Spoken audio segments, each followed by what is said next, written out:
அன்பிற்குரிய இஸ்லாமிய சகோதரர்களே சகோதரிகளே, ஜகாத்துல் ஃபித்ரை காசாக கொடுக்கலாமா என்று கேட்கிறார்கள். பல பள்ளி வாயில்களிலே நீங்கள் காசை தாருங்கள் என்று அதற்கு ஒரு பெறுமதி மதிப்பிட்டு வாங்குகிறார்கள். அது 200 ரூபாவாக இருக்கலாம் அல்லது 2000 இருக்கலாம், எப்படியோ.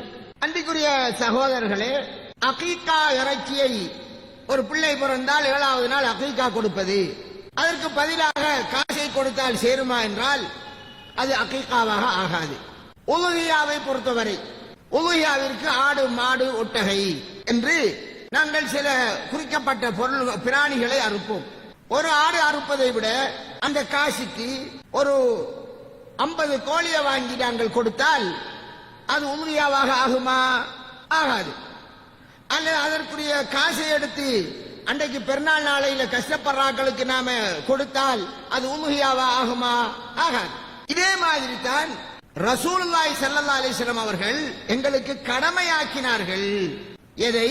உணவுப் பொருளில் இருந்து ஒரு சா, தொலிக்கோதுமை, ஈச்சம்பழம், இப்படியான பொருள்களில் இருந்து ஒரு சா அளவை கொடுப்பதை கடமையாக்கினார்கள் என்றுதான் வருகிறது.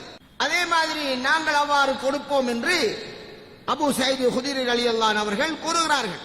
ஒரு சா என்றால் நமது 2 கைகளையும் சேர்த்து அள்ளினால் வரக்கூடிய அந்த அளவு, அதை போன்ற 4 பங்கு, அந்த 4 பங்கு இது ஒரு சா.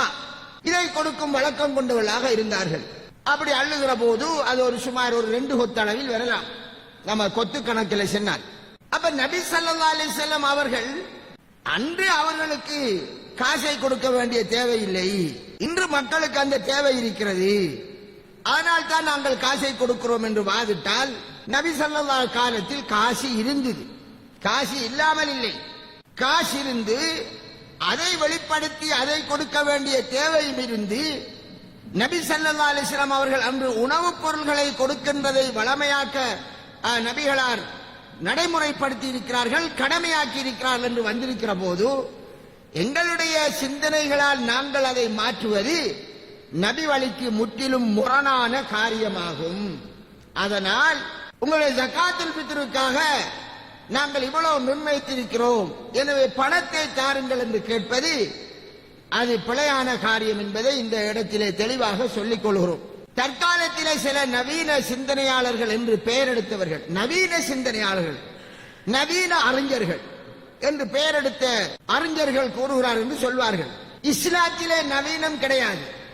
1400 வருடத்துக்கு முந்தி இருந்த நிறைவான அந்த இஸ்லாம் தான் இஸ்லாம். இஸ்லாத்தை நவீனமயப்படுத்துறதுங்கிறதற்கு இது மனிதன் உருவாக்கிய ஒரு பொருள் அல்ல. காலத்தின் தேவைக்கேற்ப மாற்றுவதற்கு மனிதன் சிந்தனை, மனிதனுடைய கைவரிசையை காட்டுகிற ஒரு விடயம் அல்ல. அது அல்லாஹ்விடம் இருந்து இறக்கப்பட்ட வஹி. எங்களுடைய புத்தியால் அதையெல்லாம் மாற்ற இயலாது, மாற்றுறதுக்கு அனுமதி இல்லை. அதில் சிறிய விடயமோ பெரிய விடயமோ நபி ஸல்லல்லாஹு அலைஹி வஸல்லம் அவர்கள் வழியை காட்டிவிட்டால் அந்த வழியோடு நாங்கள் நின்று கொள்ள வேண்டும். அதற்கு மாற்றமான வழிமுறைகளை நாங்களாக உருவாக்கி எங்களுடைய சிந்தனைகளால் அதை நியாயப்படுத்துவதற்கு எங்களுடைய சிந்தனைகளுக்கு உட்பட்டதல்ல இந்த இஸ்லாமிய மார்க்கம். சிந்தனைக்கு அப்பால் சில நியாயங்களை அல்லாஹ் வைத்திருப்பார். அலி ரலியல்லாஹு அன்ஹு அவர்கள் கூறுகின்ற மாதிரி என்ன சொன்னார்கள்?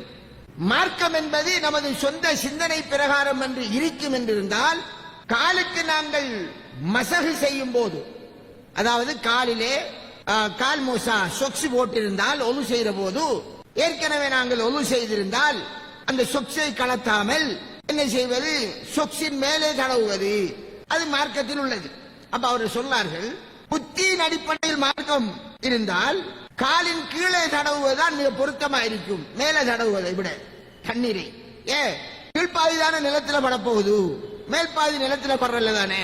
புத்தி படி பார்த்தால் கீழே படணும், கீழே தான் தண்ணியை படுத்தி துறைக்கணும், மேல் பாதி பொருத்தம் இல்லை என்று அவர்கள் சொல்லுகிறார்கள். எதை சொல்ல வருகிறார் என்றால், உங்களுடைய சிந்தனைக்கு சரியாப்படுகிறது என்று சொல்லி நீங்கள் என்ன செய்யக்கூடாது? மார்க்கத்தை மாற்றக்கூடாது. எனவேதான் உணவுப் பொருளாக நாங்கள் எதை கொள்கின்றோமோ அவ்வாறான உணவுப் பொருள்களில் இருந்து ஒப்படையுங்கள் என்பதை இந்த சந்தர்ப்பத்தில் சொல்லிக் கொள்கிறோம்.